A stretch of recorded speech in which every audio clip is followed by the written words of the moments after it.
Chapter 4, Living It Out, Solomon and Jesus. Early in his life, Solomon was very humble. His greatest desire was to serve and glorify God. When God invited him to ask for anything he wanted, Solomon asked for wisdom, because he didn't have all that was needed to lead the people well. God was so pleased with this love and humility that he promised to grant Solomon tremendous wisdom and to add in all the elements of success, wealth, favor, and the like. As Solomon served his nation, leaders from around the world sought out his wisdom. Sadly, over time, Solomon married hundreds of women from surrounding nations, forced his people into labor and military service, and accumulated vast wealth in direct disobedience to God's commands. At the end of his life, he sadly concluded, "Meaningless. Everything is meaningless." The first few chapters of this book have explored foundational beliefs and values from two very different cultures in the ancient world. Looking closely at the stories of two very different men recorded in the Bible, Solomon and Jesus, paints a picture of what it means to live to be successful, contrasted with what it means to live to be fruitful. The term successful is often used to describe reaching high levels of wealth, influence, power, public recognition, and the like. The dictionary defines fruitful as abundantly productive. The biblical idea of being fruitful includes demonstrating the love and wisdom of God, which increases the well-being of the community. The phrase "to live to be" describes a lifestyle, the main focus and priority of the thoughts, words, and actions. Having success isn't wrong. The primary pursuit, or to live for success, is what is so counterproductive to true well-being for individuals and communities. A lifestyle of fruitfulness is based on a set of beliefs and values that encourages everyone, whatever their age, gifting, or background, to find ways to contribute to those around them, to share the fruit of their lives. The Bible explains that things were written in the scriptures long ago to teach us. From the very beginning, God gave people the ability to choose. The Bible includes accounts of people who made good choices, which inspire and instruct. There are also stories of people who made bad choices, which demonstrate the importance of following God's love and wisdom. The story of Solomon is an example of someone who started in love and obedience and ended in pride and greed that led to disobedience. Solomon knew better, but chose to follow the ways of the culture around him, pursuing personal success alone. In contrast, Jesus is an example of a life of incredible fruitfulness, without the traditional measures of success. A more in-depth look at these two men brings further clarity on the impact of living out those values and beliefs. King Solomon was one of the first kings of the Hebrew nation. At the beginning of his reign, he asked God for wisdom to be a good leader for his people. The Bible records the results. God gave Solomon very great wisdom and understanding, and knowledge as vast as the sands of the seashore. He was wiser than anyone else. His fame spread throughout all the surrounding nations. He composed some 3,000 proverbs and wrote 1,005 songs. He could speak with authority about all kinds of plants, from the great cedar of Lebanon to the tiny hyssop that grows from cracks in a wall. He could also speak about animals, birds, small creatures, and fish. And kings from every nation sent their ambassadors to listen to the wisdom of Solomon. Solomon was certainly successful. The Bible describes the tremendous wealth he accumulated in the early stages of his reign. The root of it all was his decision to be fruitful. He understood that wisdom meant to follow and honor God. He clearly set himself to continue to grow and learn, studying creation and drawing great wisdom to apply from his growing knowledge. We know from the account in Ecclesiastes 2 that he created places of great beauty, encouraged and participated in the arts, cultivated land and animals, and was successful in business. His court was a place of singing, dancing, food, and laughter. Leaders came from around the world to learn from a man who put God's wisdom into practice in many areas of life to create beauty and abundance. They would surely listen carefully to the wisdom he had learned, observing and caring for plants as they admired his gorgeous gardens and fruitful orchards. The wisdom he shared from building would have gone deep into their hearts and minds as they gazed at the stunning architecture of his palaces and the temple. He had wisdom to share in many areas, and he found creative ways to express that truth. One queen shared her conclusions after her visit. "How happy your people must be! What a privilege for your officials to stand here day after day, listening to your wisdom. Praise the Lord your God. Because of the Lord's eternal love for Israel, he has made you king so you can rule with justice and righteousness." A final description tells us, people from every nation came to consult him and to hear the wisdom God had given him. He could truly be described as fruitful, having a positive impact in many areas, both on those around him and around the known world of his time. And yet, Ecclesiastes is a painfully honest record of an empty, broken man reviewing his lifetime choices. As his power and influence grew, he lost sight of his purpose to honor God and bless people. He abandoned living to be fruitful, and he chose to strive after increasing his success in direct defiance of instructions God had given for Israel's kings. He began to use his power and wisdom to gain wealth, power, and to indulge every desire. In his own words, "Anything I wanted, I would take. I denied myself no pleasure. I even found great pleasure in hard work, a reward for all my labors. But as I looked at everything I had worked so hard to accomplish, it was all so meaningless, like chasing the wind.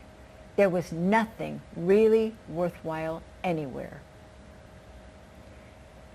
In addition to his personal brokenness, his choices led to the disintegration of his family, and on a wider scope, the disintegration of his kingdom.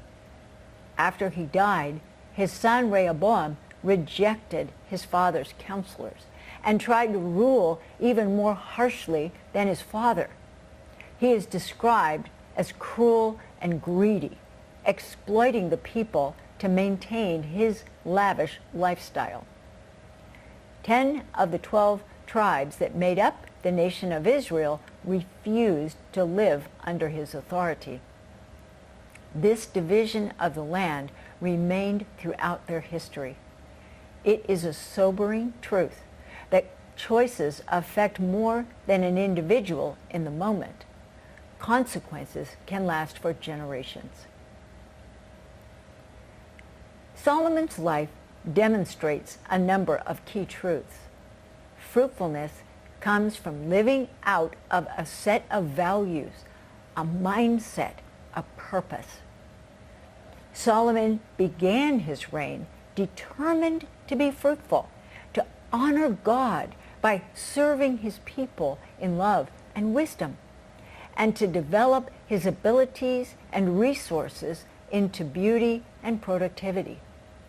He was a positive influence on nations beyond his own. A byproduct of these choices was success, expressed by wealth, favor, and influence. When his goals and values shifted to living to indulge and increase his personal wealth, fame, and power, he continued to be successful. However, he grew increasingly depressed and lost the respect and trust of his family and nation. His final words are a chilling description of someone who has experienced great fruitfulness and then settled for success. It was all so meaningless, like chasing the wind. There was nothing really worthwhile anywhere.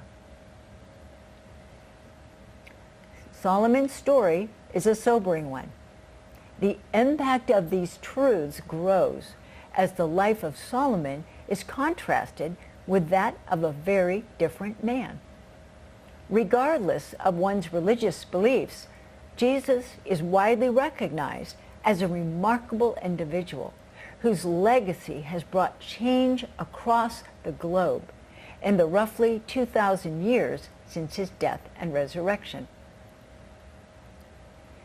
The account of his life is the focus of the first 4 books of the New Testament, the second part of the Bible. The books that make up the rest of the New Testament are the record of the first generation of believers who followed after his teachings after he was no longer physically present. Together, they tell the story of ordinary men having an extraordinary effect on their immediate communities and across the Roman Empire.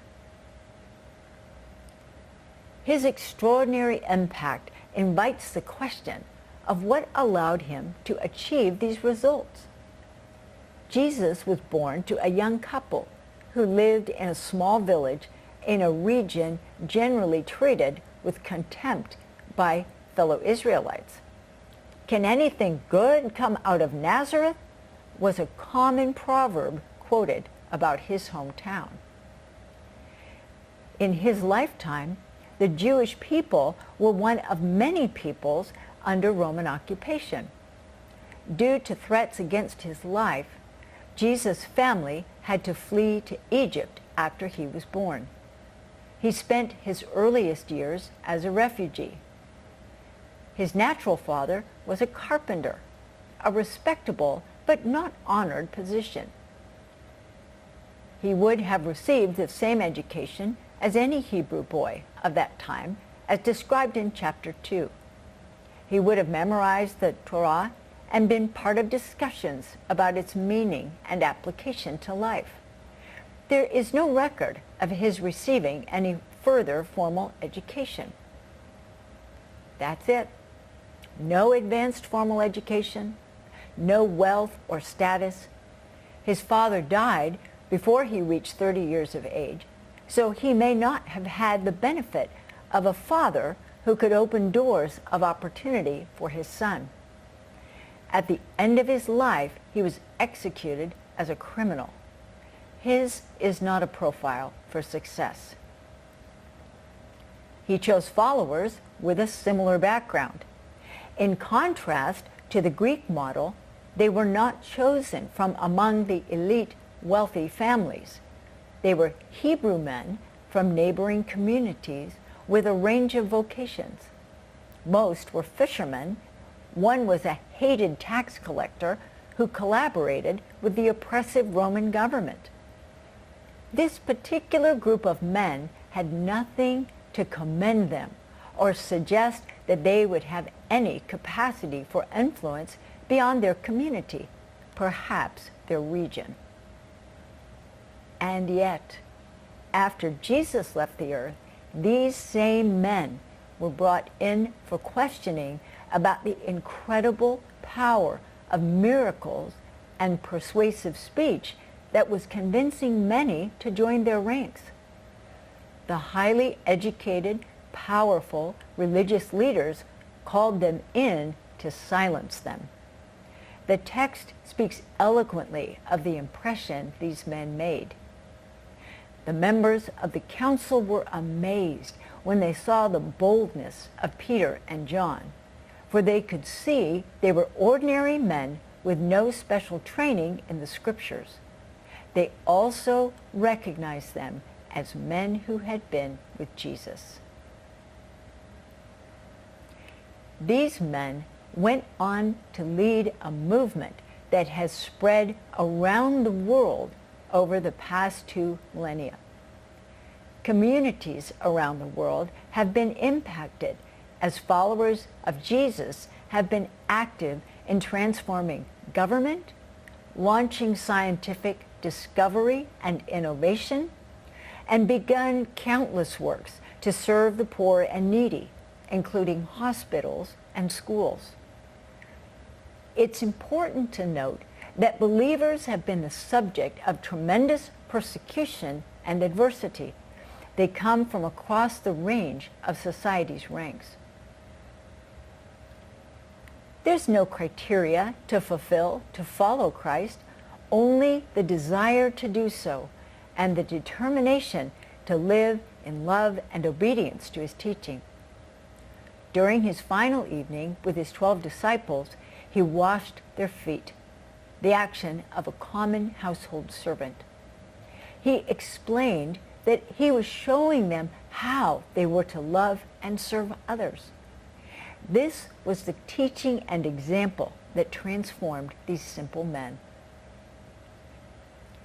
As mentioned, these first followers were not well-educated, wealthy, or influential in any way.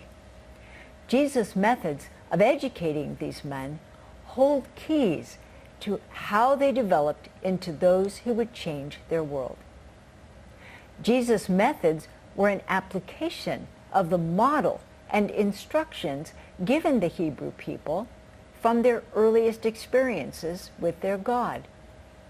He illustrated the broader, deeper application of the content and methods they were familiar with from their history. These were qualities of his educational process. He shared deep relationship with his disciples, formed as they traveled and lived together. He taught the crowds, then spent time with the disciples privately when he explained his content and goals. His teaching included object lessons drawn from daily life around them, explaining and applying teaching from the Old or Original Testament. He addressed the very real concerns of those around him, including relating to family, managing money, relating to an oppressive government, and connecting deeply with God. He asked them questions to provoke their own thinking about their attitudes and motives, understanding and strategy. He gave them responsibility, and he let them make mistakes. He modeled what he taught. He showed them how to love and honor God and others. A significant element of what he modeled was the value he gave to those who were not honored in the culture at that time. He welcomed women and children as he gave them time and attention, honored them in his teachings, and used his power to heal them. This highly interactive relational process developed ordinary men into men capable of extraordinary things. In contrast to the Greek model, they did not accumulate knowledge to be lifted up above those around them. Rather, they applied all they had learned as they listened, watched, and worked alongside Jesus, absorbing his values, methods, and purpose. They were able to think deeply, speak powerfully, and take courageous action. Just as important as their own experiences, they were able to pass on the values and beliefs to those who followed, who then passed it on to those who followed them. The Apostle Paul, a leader in the early church, grasped the significance of the process they were involved in when he said, "You have heard me teach things that have been confirmed by many reliable witnesses. Now, teach these truths to other trustworthy people who will be able to pass them on to others." 2,000 years later, the effects of this model are evident as people continue to put Jesus' teachings into practice, often demonstrating remarkable acts of service and love. Jesus himself left the earth with no visible signs of success, yet the impact of his fruitful life continues to the present day. The biblical accounts describe two men who ended up living for very different goals. Although Solomon was raised in a Hebrew context, he later adopted the values and goals of a non-biblical approach to life, where the goal is to live to enjoy and increase personal success. According to the Greek model of life, Solomon would be the hero of the story. However, his final comments illustrate the true end of the story.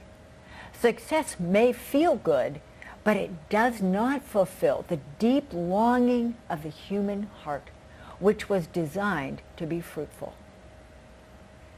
Jesus had none of the visible elements of success, yet he spoke of his profound joy and peace.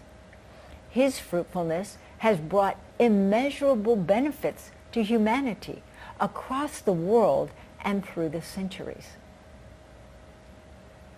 From their lives, the contrast between living to be successful and living to be fruitful becomes clear. It is possible to be fruitful without being successful, as Jesus so powerfully illustrates. It is also possible to be fruitful and successful, as Solomon demonstrated in his early years of leadership.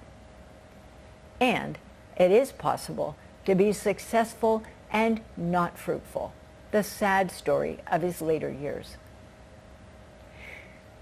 The foundation set in the ancient world continued to shape the development of individuals, families, and nations in the centuries to come. Exploring the way education continued to develop based on these beliefs and values can identify important points for discussion. Even more importantly, new clarity can suggest possible strategies to change what is keeping children across the world from the full measure of their fruitfulness at this point in history.